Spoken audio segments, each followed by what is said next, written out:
մարտի 10-ին, սա ասեմ մտնենք մեզ, մարտի 10-ին Սարիկ Մինասյանը իր Facebook-յան էջում գրում է, որ Հյուսիս-հարավ ծրագրի Լանջիկ-Գյումրի 27.5 կիլոմետր ճանապարհահատվածը մարտի 20-ին բացվելու է։ Այս իր էջում կգտնեք, էլի 27.5 կիլոմետրը։ Հետո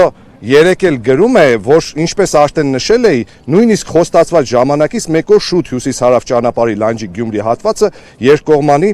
բաց է արդեն։ Ու գրած է, տեսեք, ճանապարհային դեպարտամենտի հիմնադրամը իր էջում գրել է, որ բացվել է 23 կիլոմետրը։ Սարիկ 4.5 կիլոմետրը ինչ արեցիք, կերակ, հանձնիկ թուրքերին, ինչ արեցիք, այսինքն այս աստիճանի շան գլոխը տեղյակ չի, թե պոչը ինչով է զբաղված, մենք այսպիսի պետությունում ենք ապրում, հիմա մտնենք տեսնենք ինչ ակտի մասին է խոսքը։ Մի բանը լավ չի, որ թեկուզ մի քիչ